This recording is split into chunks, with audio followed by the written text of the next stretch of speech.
Hi గారు, welcome to our channel. ప్రస్తుతం మనతో పాటు దాము బాలాజీ గారు సీనియర్ జర్నలిస్ట్ ఉన్నారు. వారితో ఒకసారి మాట్లాడదాం. సార్ నమస్కారం. నమస్తే సార్, జగన్మోహన్ రెడ్డి గారికి ఇప్పుడు మోదీ గారు షాక్ ఇచ్చినట్టుగా తెలుస్తుంది సార్. మద్యం కుంభకోణంలోకి ఈడీని అండ్ సిబిఐని రెండింటినీ కూడా దించడానికి మోదీ గారి దగ్గర నుంచి గ్రీన్ సిగ్నల్ ఇట్లా లభించేసింది. ఇక జగన్మోహన్ రెడ్డి గారు పని అయిపోయింది. ఇప్పటి వరకు వైసీపీ లీడర్స్ చిన్న వాళ్ళు అరెస్ట్ అయ్యాయి కదా, ఇప్పుడు పెద్ద జగన్మోహన్ రెడ్డి గారిని అరెస్ట్ చేసే ప్లాన్ చేస్తున్నట్టుగా తెలుస్తూ ఉంది సార్. మరి ఇప్పుడు ఈడీ రంగంలోకి దిగితే ఏ విధంగా ఉంటుంది? మరి జగన్మోహన్ రెడ్డి గారు అరెస్ట్ అయ్యే అవకాశం ఏమన్నా ఉందా సార్?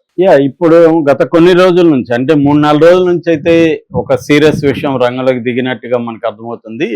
అదేంటంటే ప్రధానంగా జగన్ ని టార్గెట్ చేసి మధ్య కుంభకోణంలో జగన్ ని ఇరికించగలిగితే జగన్ ని జైల్లో పెట్టడం ఈజీ అవుతుంది. జగన్ త్వరగా జైలు నుంచి బయటికి రాడు. అంటే జగన్ అయితే జైలుకి పంపించాలని చంద్రబాబు ప్రభుత్వం ముందు నుంచి కూడా అనుకుంటుంది. మామూలుగా ఇప్పుడు ఇవాళ ఏంటంటే ప్రతిపక్షాలని రాజకీయంగా చంపేసి తాము రాజకీయాల్లో నిలబడాలనేది అందరి అజెండా కూడా. మోడీ దీన్ని సక్సెస్ఫుల్ గా చేస్తున్నాడు. ప్రతిపక్షాలనే కాదు తమ మిత్రపక్షాలను కూడా చీల్చడం ద్వారా రీజనల్ పార్టీల్ని వీకెండ్ చేసి కాంగ్రెస్ ముక్త భారత్ లేదా అన్ని పొలిటికల్ పార్టీల ముక్త భారత్ అనేది మోడీ అజెండాగా మారిపోయింది. పొలిటికల్ పార్టీలు ఏవి కూడా బలంగా ఉండకూడదు ఎక్సెప్ట్ బీజేపీ. సో రీజనల్ పార్టీల్ని చీల్చేయాలి, రీజనల్ పార్టీల నాయకుల మీద కేసులు పెట్టి వాళ్ళని కంట్రోల్ ఉంచుకోవాలి. వాళ్ళు మనవాళ్ళ తనవాళ్ళ అనేది సంబంధం లేదు.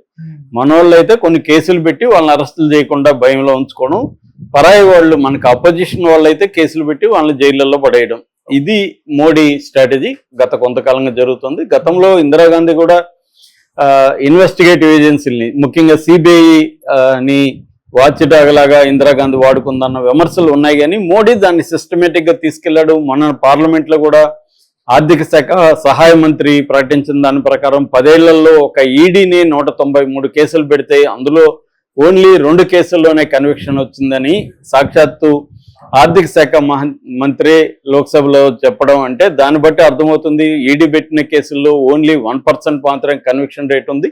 ప్రతిపక్షాలను వేధించడానికి అంటే మోడీని వ్యతిరేకిస్తే ఈడీ వస్తుంది అన్న ఇది వచ్చేసింది.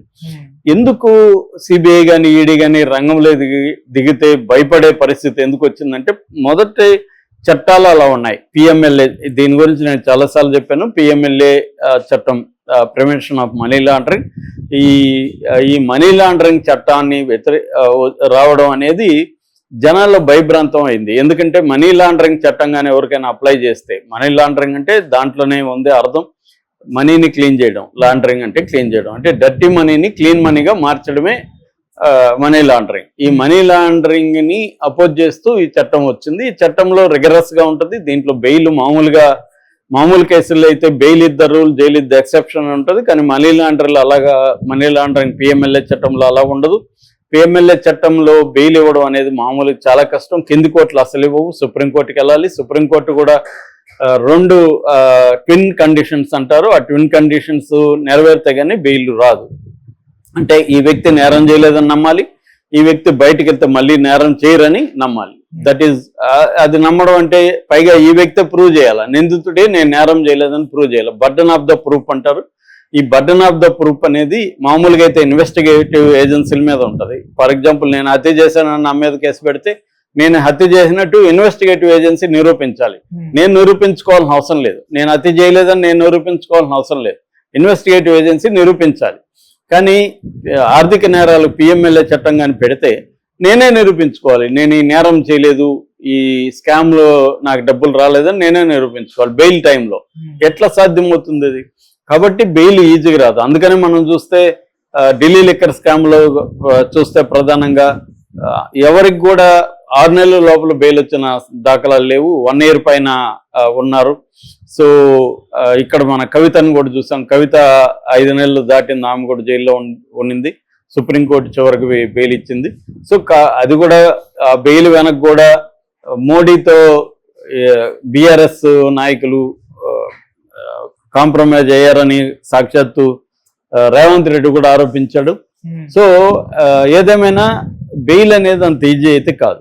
సో ఇప్పుడు ఏం చేస్తున్నాడు చంద్రబాబు అంటే, చంద్రబాబుకి ఇవన్నీ అందరికంటే బాగా తెలిసిన వ్యక్తి న్యాయ వ్యవస్థ గురించి చంద్రబాబే. అందరికంటే ఎక్కువ పట్టున్న వ్యక్తి కూడా న్యాయ వ్యవస్థ మీద చంద్రబాబే. అందుకని అతను ఏంటంటే చాలా ప్లాన్డ్గా నరుకొస్తున్నట్టు కనబడుతుంది.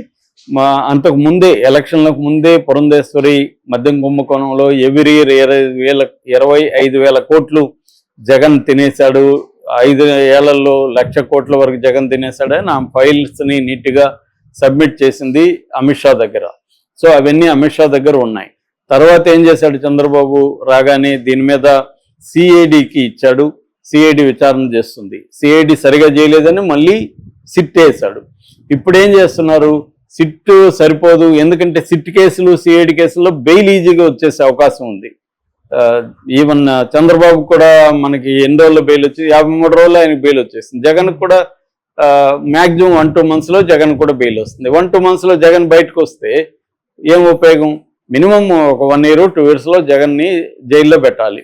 అప్పుడు మిగతా వాళ్ళందరినీ వేసేస్తే లోపల వైసీపీ అనేది బలహీన పడిపోతుంది, పొలిటికల్గా వీక్ అయిపోతుంది. మిగతా వాళ్ళని కొంతమందిని జనసేనలోకి, బీజేపీలకి, తెలుగుదేశంలోకి చేర్చుకోవడం, మిగతా వాళ్ళని కేసులు పెట్టి లోపలేసేయడం, ఇవన్నీ చేయగలిగితే వైసీపీ అనేది పొలిటికల్గా చనిపోతుంది. అప్పుడు మనకు తిరుగుండదు అనేది చంద్రబాబుకు ఉండే ప్లాన్. జగన్ని రాజకీయంగా చంపాలనేదే ప్లాన్. గతంలో మనం చూసాము, ఇప్పుడున్న స్పీకర్ అయ్యన్న పాత్రుడు ఒక వ్యక్తితో మాట్లాడుతున్నప్పుడు ఆ వ్యక్తి చెప్తున్నాడు, జగన్ పాము లాంటి వాడు, పాముని సమూలంగా చంపేయాలి అని ఆ వ్యక్తి మాట్లాడుతుంటే ఎంత బాగా చెప్పాడు చూడు అన్నట్టుగా ఈయన కూడా మాట్లాడాడు. ఆడియో కూడా బయటకు వచ్చింది. అది అందులో తప్పు లేదు. ప్రతి పొలిటికల్ పార్టీ ఇవాళ ఏం చేస్తున్నాయంటే ప్రతిపక్షాలని పొలిటికల్గా చంపడమే వాళ్ళ ఉద్దేశం. కాబట్టి చంద్రబాబు జగన్ని చంపడానుకోవడంలో ఏమాత్రం విచిత్రం లేదు. సో ఈ యాంగిల్లో ఇప్పుడు చంద్రబాబు ఆలోచిస్తుండేది అంటే మన సిఐడిను సిట్టో వేసి జగన్ని జైల్లో పెట్టడం వల్ల జగన్ ఎక్కువ కాలం జైల్లో ఉండడు. సో అందుకోసం సిబిఐని, ఈడీని రంగంలో దించాలి. అవి దించాలంటే ముందుగా దీన్ని పార్లమెంట్లో పెట్టాలి. ఈ ప్లాన్ అంతా చంద్రబాబు ఒక వ్యూహం వేశాడు. దీంట్లో భాగంగానే ఎవరిని చెప్పించాలనుకున్నప్పుడు గతంలో వైసీపీలో ఉన్న నాయకుల దగ్గరే అక్కడ పార్లమెంట్లో చెప్పిస్తే అది మోర్ ఎఫెక్టివ్గా ఉంటుందని చెప్పి లావు కృష్ణదేవరాయల దగ్గర చెప్పించాడు, విజ్ఞాన ఇన్స్టిట్యూట్స్ అధిపతి. సో లావు రత్తయ్య వాళ్ళ అబ్బాయి గతంలో అతను నర్సరావుపేట నుంచి ఎంపీగా ఉన్నాడు వైసీపీ తరఫున. ఆ తర్వాత అతను గుంటూరు ఇస్తే అతను వెళ్ళలేదు, దాంతో అతను తెలుగుదేశంలోకి వచ్చాడు.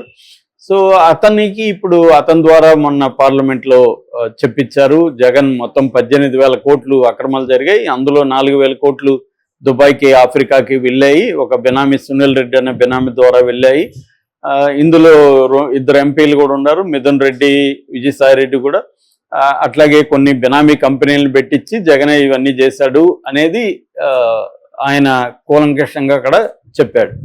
సో ఒక ఎంపీ పార్లమెంట్లో చెప్పినప్పుడు ఖచ్చితంగా అది కన్సిడర్ చేయాలి. సో ఎంపీ చెప్పాడు కాబట్టి ఇప్పుడు రంగంలోకి ఈడీ, సిబిఐని దించే అవకాశాలు ఉన్నాయి. సో ఇదంతా ఒక స్టెప్ బై స్టెప్ ప్లాన్ ప్రకారం వెళ్తుంది.